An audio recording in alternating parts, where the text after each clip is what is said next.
It happened on a Tuesday morning at a televised press conference in Tallahassee. Florida Governor Ron DeSantis stood behind a polished podium, flanked by American flags and security guards. Would light a geopolitical firestorm, Ibrahim Traoré, he said, is a growing threat to Western interests, gasps echoed from reporters. Some thought they misheard him, but he repeated it clearly, deliberately. The clip went viral within an hour.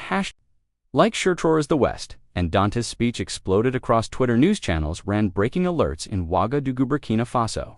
Journalists rushed to the presidential palace for a response, but Traoré stayed silent for 24 hours. The world held its breath. Why would a U.S. governor attack the young African leader, whom many in Africa viewed as a liberator? Was something happening behind the scenes, and what had Ibrahim Traoré done to provoke such a strong statement? That silence from Traoré wasn't weakness, it was strategy, and when he finally broke it, the world would never be the same again. Ibrahim Traoré sat alone in the presidential office. The room was dim, the only light spilling from a small desk lamp in the TV in the corner. Playing Dantis' press conference on loop, his advisors were outside waiting. But Traoré needed a moment, not because he was afraid, but because he was thinking ahead. He reached into a drawer and pulled out a worn notebook, one he had since he was 17. Inside were scribbled plans, dreams, strategies, warnings, and words his mother once whispered to him. "Son, one day the world will fear your truth." That day had come. He flipped to a page marked Western leverage points in Africa and underlined the words economic dependency. What Dantis didn't say in that press conference is what mattered most. Traoré had just signed a series of trade agreements with China, Russia, and several Pan-African partners that bypassed the IMF entirely. No loans, no strings. Burkina Faso was becoming truly independent. The West wasn't just uncomfortable, they were scared. Traoré stood, took a deep breath, and opened the door to face his team. "We speak tomorrow, but not to Dantis, to the world." The following evening, a special international broadcast was announced. A major African network in collaboration with Al Jazeera and RT Africa would air an exclusive interview with President Ibrahim Traoré, live and unedited. But hours before the broadcast, strange things began to happen. Power fluctuations in the studio, satellite feed, interruptions to camera crew members reported being followed. Traoré's personal bodyguard received an anonymous phone call: cancel the interview or risk chaos. But Traoré remained calm. His voice to the crew was clear: let them be afraid. That's not our burden. When the camera's red light turned on, at exactly 8 p.m. Traoré sat tall in a dark green jacket, a Burkina flag behind him. His eyes were steady, his tone calm. "They call me a threat," he began, "because I want my people to eat without permission to grow, without begging to live, without kneeling." Millions tuned in across Africa. Young men and women watched with tears in their eyes. Parents hugged their children tighter. He wasn't defending himself, he was defending Africa. Knees. As Traoré's interview aired, it wasn't just his words that rattled the powerful, it was what came next. Midway through, the interviewer leaned forward and asked, "President Traoré, why do you think Western leaders fear you?" Without flinching, Traoré responded, "Because I've seen what they've done, and I have proof." He then pulled out a USB stick, handed it to the producer, and nodded. Seconds later, the live feed cut to raw, never-before-seen footage. It showed foreign soldiers burning crops in northern Burkina Faso, local farmers crying, children screaming. A woman knelt beside a well, whispering, "They told us it was for security, but they poisoned the water." Viewers across the continent were stunned. Some wept. Twitter erupted. Traoré truth started trending. Western media scrambled to discredit the clip, calling it manipulated. A child holding a burned piece of corn pierced their hearts, and in that moment, millions realized this was no longer just politics. This was personal, and Ibrahim Traoré, he wasn't just a president anymore, he was a mirror showing the world what it didn't want to see. The next day, a Burkina news station interviewed a woman named Fatima. She wore a faded yellow scarf and sat quietly on a wooden bench, staring at the camera with eyes that had seen too much.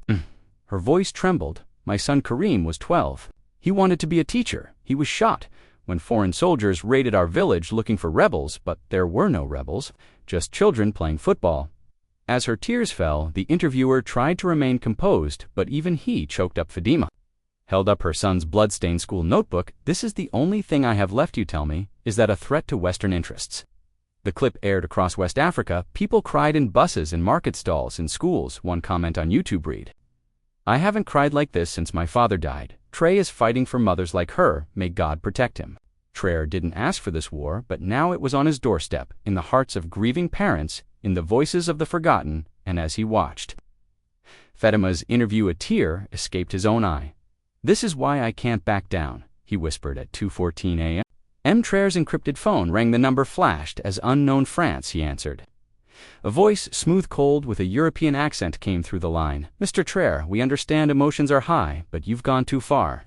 Traoré remained silent. "Withdraw your statements, cancel the second part of your interview.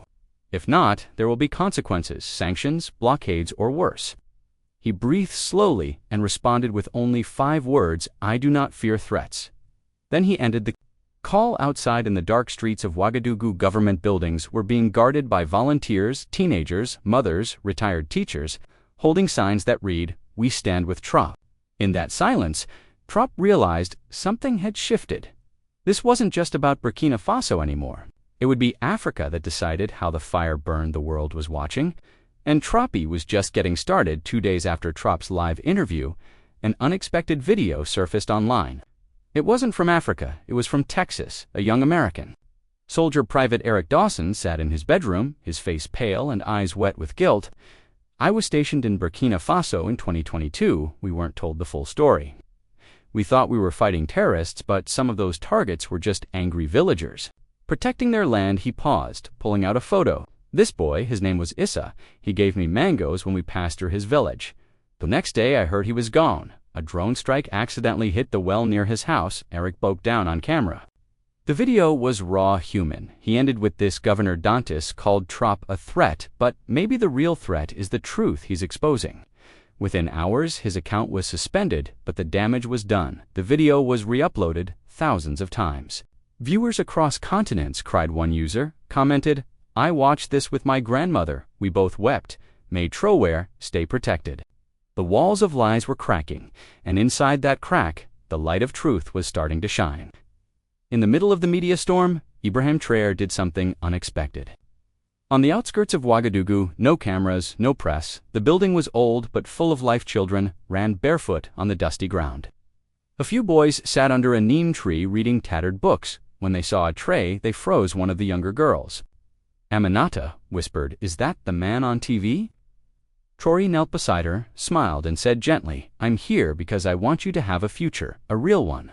He gave them books, solar-powered tablets, food and school supplies. But more than that, he gave them time. He listened to their dreams. One boy tugged his sleeve and said, "Will the people who hate you come here too?" Traoré's face changed, his voice lowered. "Not if I can stop them. That's why I fight with words, not bullets." That evening, one staff member secretly recorded a moment Traoré helping a boy fix a broken shoe. The clip leaked online. It went viral within hours. "I haven't seen a leader like this since Thomas Sankara," a major Western media outlet announced breaking news.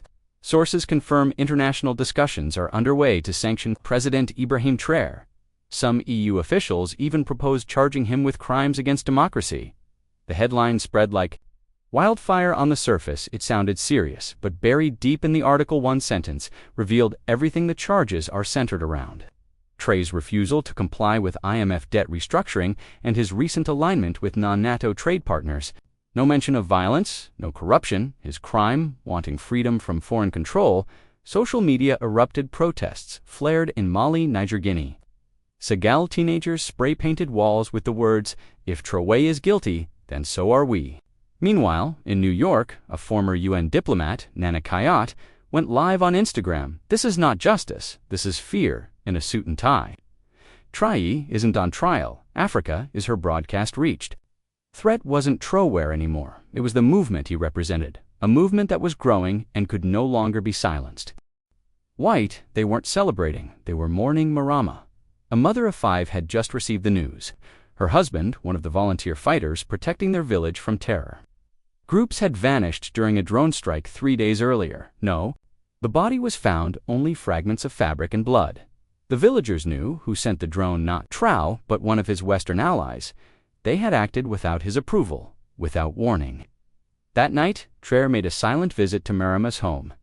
He sat on the dirt floor beside her. She didn't speak at first, only tears. Then she asked softly, "Will my children grow up knowing the truth, or just the lies on TV?" Traoré's eyes filled, he took her hand. "I swear on my life, they'll know across the world." A journalist leaked the drone strike's coordinates. They matched a U.S. military contractor's activity. The hashtag Justice for Marajama started trending. What was meant to be a silent tragedy became a global cry, and suddenly, hearts began to break. In a modest classroom in Ouagadougou, Tobagrud, Boubacar sat quietly writing something that would shake the world. His teacher had asked the class to write a letter to someone powerful, but Boubacar didn't choose a footballer or celebrity. He chose the United Nations Secretary General. His letter read, "My name is Boubacar. I don't have a bed. I sleep on the floor. My school roof leaks when it rains. But President Traoré gave us free food, books, and clean water. Why do some powerful men in suits call him dangerous? He's the only one who helped us." His classmates joined him. 27 letters were posted the next morning. Days later, a journalist picked up the story and posted images of the children holding their letters with bright, nervous smiles. One image showed Boubacar holding a sign, "We are not a threat, we are children." The internet exploded. News anchors wept while reading their words aloud. Even a Hollywood actor retweeted it, saying, "If this doesn't move you, nothing will." The innocence of these letters cut through politics, borders, and headlines. And for a brief moment, the world paused and listened. At 3:41 a.m. on a humid night in May, gunfire echoed across Ouagadougou. Traoré was awake. He had been reviewing an agricultural reform plan.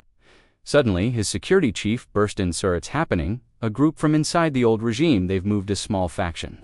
A former elites trained and backed from outside the country had planned a swift takeover. Their goal wasn't to rule. Their goal was to stop Traoré, stop the schools, the orphanages, the wheat farms, stop the message spreading to other African nations.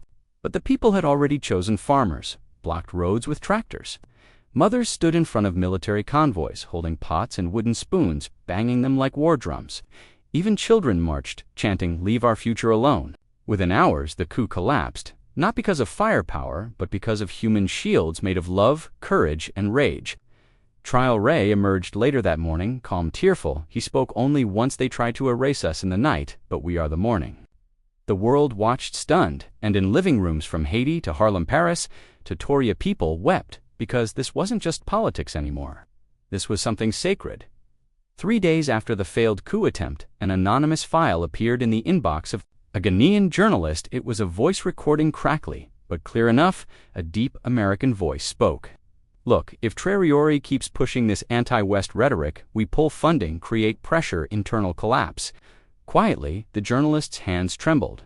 He played it again. "We'll flood their media, discredit him, no direct strike, just noise." Within hours, the journalist posted the audio clip with the headline, "Is this proof of foreign interference in Burkina Faso?" The clip went viral, translated into French, Portuguese, Swahili even, Mandarin. Millions listened. Comment sections overflowed with disbelief and anger. And in a packed press conference the next day, Traoré stood firm. "We do not hate the West, but we will not kneel to it." He didn't shout. He didn't accuse. He simply held up the truth and let the world choose what it wanted to see. For many watching from their phones and living rooms, the mask had fallen. And for the first time, even his critics began to question everything. 1 week later, the punishment came. Western banks froze. Burkina Faso's emergency funds aid was suspended. International media called it a response to instability. But to the people on the ground, it felt like a noose tightening around their country. Hospitals ran out of medicine, food distribution slowed, children cried in lines that stretched for blocks, waiting for bread that wouldn't come. In a small village clinic, a nurse whispered through tears, "I've never seen babies starve, not like this." The people knew who was behind the crisis, but Traoré refused to show anger. Instead, he stood before his nation with a trembling voice.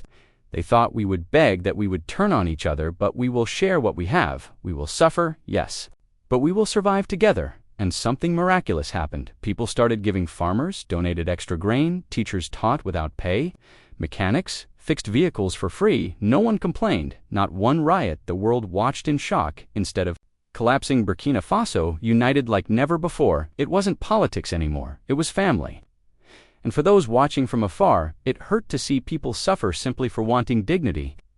From Johannesburg, a video surfaced. Daba Mandela, grandson of Nelson Mandela, looked directly into the camera and said, "When I see Ibrahim Traoré, I see echoes of my grandfather, a man who risked it all. not for revenge, but for respect.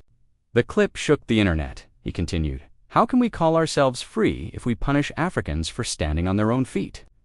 The message pierced through the noise. TV hosts tried to deflect, but millions had already shared it, even schoolchildren.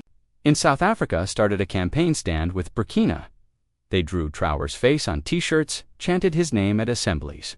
One young girl wrote, "I want to be brave like him." And in the U.S., a student group protested outside the Florida Capitol holding signs, "Ron DeSantis fears hope." "We don't," DeSantis responded, with silence. But the world wasn't quiet anymore, because this wasn't just about Africa. This was about truth, power, and who gets to write the future. And now, even the youngest voices were speaking. At the United Nations General Assembly, Ibrahim Traoré was given just 4 minutes to speak. He stepped up in a simple black suit, no gold, no army. His face was calm, but his eyes carried a storm. "Africa is not a child to be raised by outsiders," he began. "We are not a threat, we are just finally awake," as he continued. Cameras caught delegates from some Western countries walking out stone-faced, uncomfortable. But Traoré didn't flinch. If truth is dangerous, then maybe lies have ruled for too long. Back home, crowds gathered around radios and televisions. Old women wept. Young boys stood tall. And on the dusty streets of Ouagadougou, a vendor whispered, "He spoke for all of us." The clip spread across the globe in seconds. Even in New York City, Times Square lit up with his speech broadcast by activists. One tweet read, "He had 4 minutes. He changed everything." For the first time in decades, a young African president had looked the world in the eye and didn't blink. Late one night, Ibrahim Traoré's phone buzzed. It wasn't an aide, it wasn't an ally, it was a former U.S. diplomat, now retired, calling from Virginia.